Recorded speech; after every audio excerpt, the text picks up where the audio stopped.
অনেকক্ষণ থেকে বসে আছি, তেমন কাউকে দেখতে পাই না।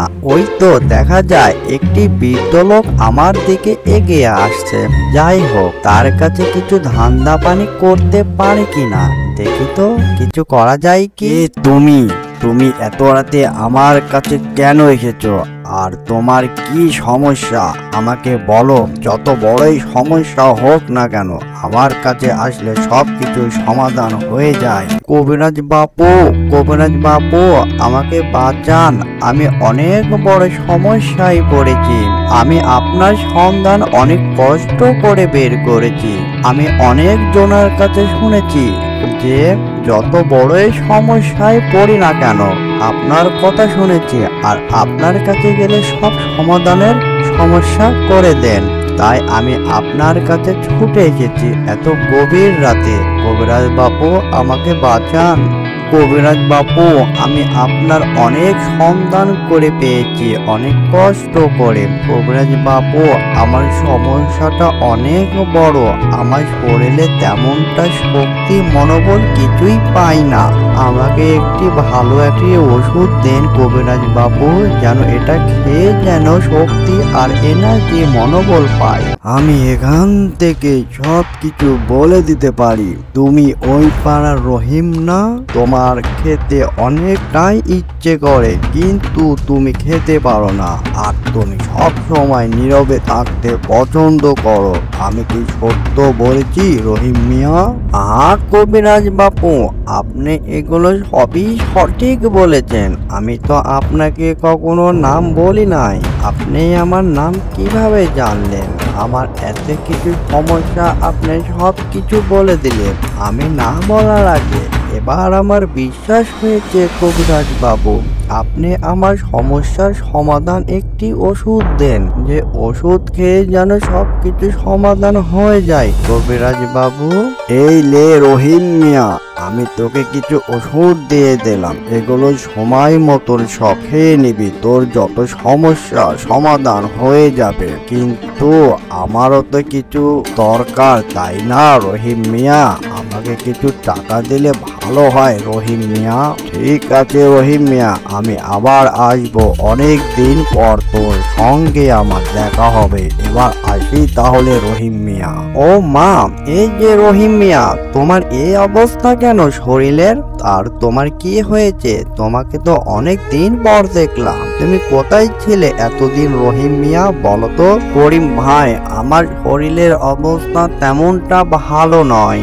ওষুধটা খাবার পর থেকে কবিরাজের আস্তে আস্তে দিনে শক্তি হারিয়ে যাচ্ছে। যাই বাড়ির দিকে আস্তে আস্তে যেতে থাকি, অনেকটাই সময় লেগে যাবে যেতে। করিম ভাই, আসি তাহলে এবারকার মতো। রহিম ভাই, যেহেতু ভুল করে ফেলেছো, তুমি এক কাজ করো, ভালো ডক্টরের কাছে গিয়ে পরামর্শ করো, তাহলে তোমার শরীরে এই প্রবলেমটা আর থাকবে না। আর এখন বর্তমান সময় কবিরাজের কি ওষুধ কি চলে বলেন রহিম ভাই? আপনি ভালো ডক্টরের কাছে যে ভালো চিকিৎসা গ্রহণ করুন। রহিম ভাই, বর্তমান সময় মানুষ অনেক সচেতন নাগরিক হয়েছে। মানুষের যে কোনো সমস্যার প্রবলেম হলে তারা ডক্টরের পরামর্শ অনুযায়ী ওষুধ গ্রহণ করে, আর কবিরাজের ভুলভাল চিকিৎসার বিভ্রান্তির মধ্যে কেউ পড়ে না। আমরা আশা করি সবাই সচেতন ভাবে বেঁচে থাকার চেষ্টা করব আর সঠিক চিকিৎসা গ্রহণ করব। বুঝতে পেরেছো রহিম ভাই? যাও, তুমি ডক্টরের কাছে পরামর্শ নিয়ে ওষুধ গ্রহণ করো, তাহলে তোমার সমস্যার সমাধান হয়ে যাবে আর তোমার শরীরের পরিবর্তন ঘটবে। রহিম ভাই, এবার তাহলে আসি তাহলে। রহিম ভাই, কিছু কথা বলি, তুমি কিছু মনে করো না। আমার সামনে যে পোলাটা আছে না, তার তোমার মতনই সমস্যা হয়েছিল। আমি সরাসরি কবিরাজের কাছে না গিয়ে আমি ডক্টরের পরামর্শ অনুযায়ী তাকে চিকিৎসা দিয়েছি। তারপর সে ওষুধ খেয়ে আস্তে আস্তে সুস্থ হয়েছে। বুঝতে পেরেছো এবার তাহলে?